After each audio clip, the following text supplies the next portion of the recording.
Future telling machine نے دوسرا مشورہ یہ دیا کہ یورپ اور امریکہ کے اکابرین سے رابطہ نہ رکھا جائے، انہیں اپنے زیر اثر لانا ضروری نہیں ہے، ان سب کو زیادہ سے زیادہ کمزور بنانا ضروری ہے۔ تیرا جو اکلوتا ماتحت اس زمین پر جائے گا وہ ٹیلی پیتھی کے ذریعے ان کے اندر جگہ بنا جائے گا، اپنی آواز اور لب و لہجہ کبھی نہیں سنائے گا، ٹیلی پیتھی کے ذریعے بھی جن کے اندر جائے گا انہی کا لب و لہجہ اختیار کر کے بولے گا۔ گریٹ ایشورا نے کہا، میں سمجھ گیا، اس طرح وہ مسلمان غیر معمولی مشین کے ذریعے میرے اس اکلوتے ماتحت کو کبھی پکڑ نہیں پائیں گے۔ تیرا وہ ماتحت ایک طرف مسلمانوں کو اور دوسری طرف ان اکابرین کو یوں نقصانات پہنچائے گا کہ وہ ایک دوسرے پر شبہ کریں گے، اس طرح ان کی عداوتیں بڑھتی رہیں گی، وہ لڑتے مرتے رہیں گے اور کمزور سے کمزور تر ہوتے چلے جائیں گے۔ گریٹ ایشورا آئندہ ان تمام منصوبوں پر عمل کرنے والا تھا۔ فی الحال اس نے مورا سے ابتدا کی تھی۔ سیارے سے تربالا نامی ایک خاص ماتحت کو زمین پر بھیجا گیا تھا۔ یہ بات اسے اچھی طرح سمجھا دی تھی۔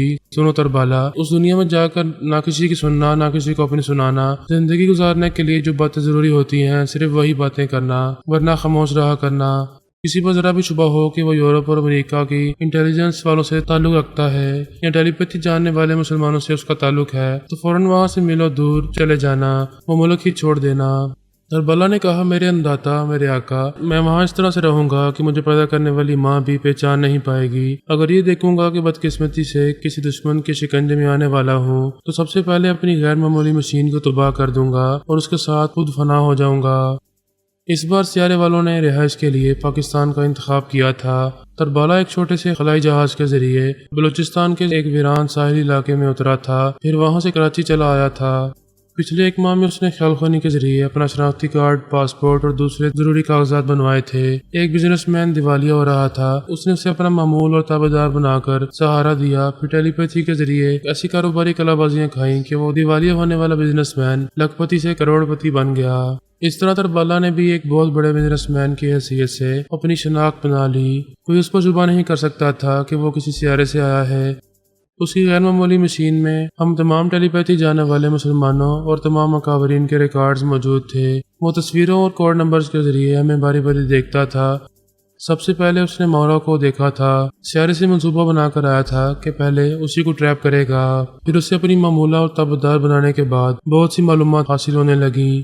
سب سے پہلے تو یہ معلوم ہوا کہ وہ غیر معمولی مشین سونیا اپنے ساتھ رکھتی ہے اور وہ فرحات کو تلاش کرنے کے لیے جاپان کی طرف گئی ہے۔ اس نے اسی لمحے میں فیصلہ کر لیا کہ نہ کبھی سونیا کی طرف جائے گا اور نہ کبھی اس مشین کی زد میں آئے گا۔ پھر مورا کے چور خیالات پڑھ کر یہ اہم معلومات حاصل ہوئیں کہ بابا صاحب کے دائرے میں ایسی 4 غیر معمولی مشینیں تیار کی جا چکی ہیں۔ اسے یہ بات بھی معلوم ہوئی کہ میں کہیں لاپتہ ہو گیا ہوں اور میرے متعلق یقین سے نہیں کہا جا رہا ہے کہ زندہ بھی ہوں یا نہیں، اور مجھے میرے اپنے سبھی لوگ تلاش کرنے نکل پڑے ہیں۔ اسے سب سے اہم بات یہ معلوم ہوئی کہ بابا صاحب کے دائرے کے بانی بابا فرید واسطی طویل مدت کے بعد اپنے دائرے میں واپس آ گئے ہیں اور وہ بڑی کرامات والے ہیں۔ آئندہ کوئی دشمن اس دائرے کے یا مسلمان ٹیلی پیتھی جاننے والوں کے خلاف کوئی سازش کرے گا تو شرمناک شکست کھائے گا، ذلت اٹھائے گا اور بے موت مارا جائے گا۔ اس نے کمیونیکیشن مشین کے ذریعے گریٹ ایشورا سے رابطہ کیا، اسے وہ تمام اہم باتیں سنائیں۔ وہ بولا، یہ فیصلہ تو پہلے ہی ہو چکا ہے کہ ہم بابا صاحب کے دائرے کی طرف رخ نہیں کریں گے۔ اگر اس دائرے کے بانی کہیں سے تشریف لائے ہیں تو ہمیں اور محتاط رہنا چاہیے۔ موت ہر لمحہ ہر شخص کے ساتھ چلتی رہتی ہے، بس یہی سمجھتے رہنا کہ وہ روحانیت کا علم جاننے والے ہر لمحہ تمہارے ساتھ ساتھ چل رہے ہیں۔ تم ان کے خلاف کوئی سازش، کوئی حرکت کرو گے تو وہ تمہیں دوسری سانس لینے کی مہلت نہیں دیں گے۔ یہ بات سمجھ میں نہیں آئی کہ فرحات کیسے لاپتہ ہو گیا ہے۔ تعجب ہے کہ اس کے اپنے لوگ اسے تلاش کر رہے ہیں، پھر تو وہ یقیناً مر چکا ہوگا۔ اس مشین کو اگر تم کسی طرح حاصل کر لو یا اس سے کسی طرح چھین لو تو یہ تمہارا بہت بڑا کارنامہ ہوگا، لیکن اس طرح کہ کبھی سونیا کی نظروں میں نہ آنا۔ یہ اچھی طرح یاد رکھو، اگر کبھی اس مشین کی سکرین پر نظر آؤ گے تو وہ تمہارا آخری وقت ہوگا۔ تربالا نے کہا، میں یہ کہنا بھول گیا کہ بابا صاحب کے دائرے میں پہلے ہی 4 غیر معمولی مشینیں تیار ہو چکی ہیں۔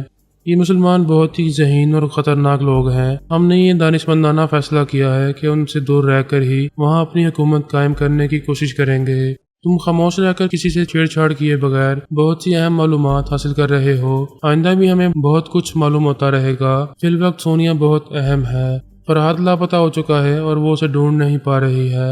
جلدی یہ معلوم ہو جائے گا کہ وہ مر چکا ہے۔ اگر سونیا بھی مر جائے تو ہمیں 2 بہت خطرناک دشمنوں سے نجات مل جائے گی۔ کیا اس کا کام تمام کرنے کا حکم مجھے دے گا؟ ہاں، اسے بہت ہی سوچی سمجھی پلاننگ کے مطابق ٹھکانے لگانا ہوگا۔ تو اسے ٹریپ کرے گا لیکن اس کی مشین کی اسکرین پر کبھی نظر نہیں آئے گا۔ اپنے اداکار اس کے پیچھے لگائے گا لیکن ان اداکاروں کے اندر تو اپنی آواز اور لب و لہجے میں کبھی نہیں بولے گا۔ ہنرمندی سے چلے گا تو وہ کبھی سمجھ نہیں پائیں گے کہ کون ان سے دشمنی کر رہا ہے، وہ کبھی تیرا سراغ نہیں لگا سکیں گے۔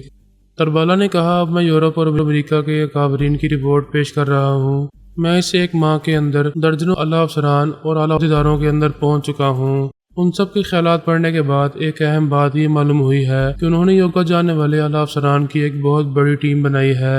ان کے تمام اہم راز اب ان یوگا جاننے والوں کی تحویل میں ہے۔ ہم میں سے کوئی ٹیلی پیتھی جاننے والا ان کے اندر نہیں پہنچ سکے گا، نہ ان کے اہم رازوں کو اور اہم معاملات کو سمجھ پائے گا۔ کیا تم ان یوگا جاننے والوں تک پہنچنے کی کوشش کر رہے ہو؟ ہاں، میں بہت کوشش کر رہا ہوں، لیکن یوگا جاننے والوں کی پوری ٹیم جیسے گونگی بہری بن گئی ہے۔ وہ لوگ اپنے اکابرین کے اندر خیال خوانی کے ذریعے آتے ہیں لیکن انہی کے لب و لہجے میں بولتے ہیں، اپنی آواز اور لب و لہجہ نہیں سناتے ہیں۔ اس طرح میں انہیں اپنی مشین پر کیچ نہیں کر پاتا ہوں۔ پھر تو مسلمان ٹیلی پیتھی جاننے والے بھی اپنی خیال خوانی کے ذریعے اور غیر معمولی مشین کے ذریعے ان یوگا جاننے والوں کی ٹیم تک نہیں پہنچ پاتے ہوں گے۔ بے شک وہ مسلمان ٹیلی پیتھی جاننے والے بھی یہ سمجھ نہیں پاتے ہوں گے کہ وہ کس وقت کس منصوبے پر عمل کر رہے ہیں۔ پھر تو یہ تمہارے لیے سنہری موقع ہے، بڑی سہولت سے سوچ سمجھ کر سونے تک پہنچنے کی کوشش کرو اور اس پر حملے کراؤ۔ وہ یہی سمجھیں گے کہ اکابرین کی طرف سے دشمنی ہو رہی ہے، ہم پر کبھی شبہ نہیں ہوگا۔ انہیں یقین ہو گیا ہے کہ سیارے والے کبھی واپس نہیں آئیں گے، انہیں اسی خوش فہمی میں مبتلا رہنا چاہیے۔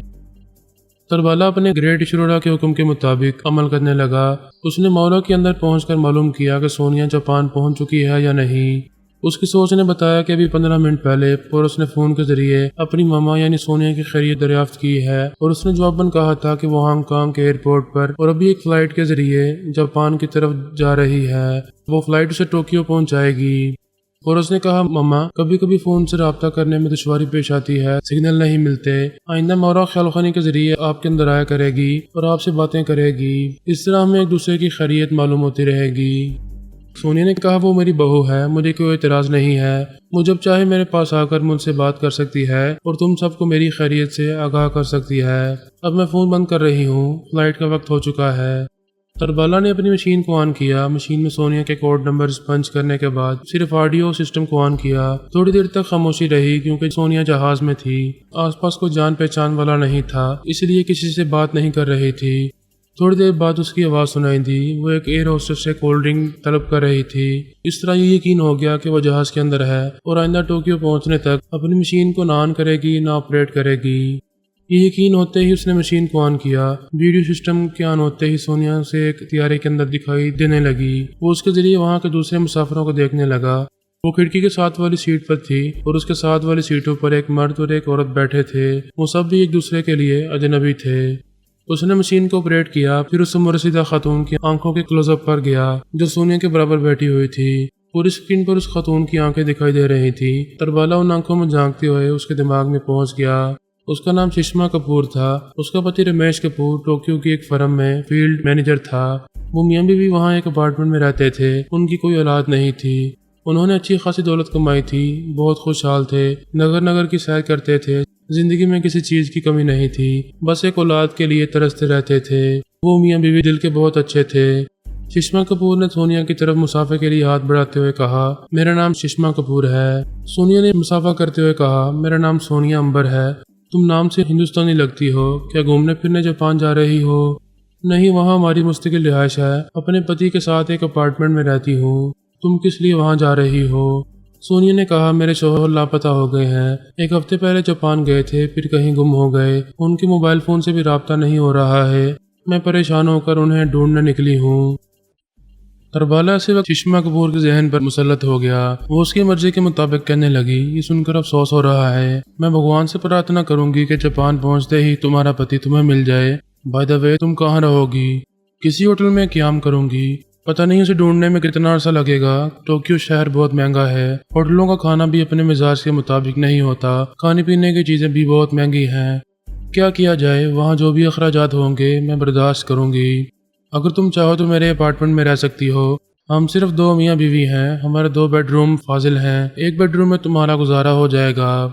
سونیا نے مسکرا کر بڑی محبت سے کہا، تمہاری آفر میں بہت کشش ہے، میری بہت سی مشکلیں آسان ہو جائیں گی، لیکن میں تم لوگوں پر بوجھ نہیں بننا چاہتی۔ خود کو بوجھ نہ سمجھو، ہم ایک دوسرے کو کمپنی دیں گے، ہمارا وقت اچھا گزر جائے گا۔ تمہارے ساتھ رہنے کا مطلب یہ ہوگا کہ کھانے پینے کے معاملے میں بھی بوجھ بنوں گی، تم خواہ خود کو بوجھ کہہ رہی ہو۔ سونیا نے کہا، لیکن میں ایک ہی شرط پر تمہارے ساتھ رہنا چاہوں گی۔ مجھے تمہاری ہر شرط منظور ہے، بولو کیا چاہتی ہو۔ میں ایک پیئنگ گیسٹ کی حیثیت سے رہوں گی اور کھانے کا بل ادا کروں گی۔ چشمہ نے کہا، یہ تو سراسر زیادتی ہے، میں پیار محبت سے تمہیں اپنے ساتھ رکھنا چاہتی ہوں، ایسا کرو تم مجھے اپنی بڑی بہن بنا لو، مجھے دیدی کہا کرو، اس رشتے سے تم سے 1 روپیہ بھی نہیں لوں گی، بولو منظور ہے۔ سونیا نے اس کے ہاتھ کو اپنے ہاتھوں میں لے کر کہا، تم بہت اچھی ہو، مجھے تمہاری باتیں منظور ہیں۔ تربالا نے مطمئن ہو کر اپنی مشین کو بند کر دیا۔ آئندہ سونیا کو اسکرین پر دیکھنا ضروری نہیں تھا، وہ چشمہ اور اس کے شور کے ذریعے اس پر نظر رکھ سکتا تھا۔ وہ سوچنے لگا کہ ایسے ہی طریقہ کار کے مطابق عمل کرتا رہے گا تو سونیا کو کبھی کسی قسم کا شبہ نہیں ہوگا۔ وہ بڑی ذہانت سے خوب سوچ سمجھ کر کامیابی حاصل کرنا چاہتا تھا۔ کامیابی تو یہ ہوتی کہ وہ سونیا کو اس مشین سے محروم کر دیتا۔ اس نے سوچا اس مقصد کے لیے مناسب موقع کا انتظار کرے گا، جب یہ یقین ہو جائے گا کہ وہ مشین کو چرا کر لے جا سکتا ہے اور کسی قسم کی رکاوٹ پیش نہیں آئے گی، تب وہ اپنی تدبیر پر عمل کرے گا۔ اس کی دوسری کامیابی یہ ہوگی کہ وہ سونیا کو موت کے گھاٹ اتار دے۔ اس کے لیے مناسب موقع کا انتظار کرنا ضروری تھا۔ وہ اس مقصد کے لیے یورپ یا امریکہ کے کسی شخص کو اپنا اعلی کار بنانا چاہتا تھا۔ اس کا خیال تھا اگر اس کے وہ اعلی کار سونیا کو قتل کرنے میں ناکام رہتے تو یہ بات سامنے آتی کہ یورپ اور امریکہ والے ہی اس کی جان کے پیچھے پڑ گئے ہیں۔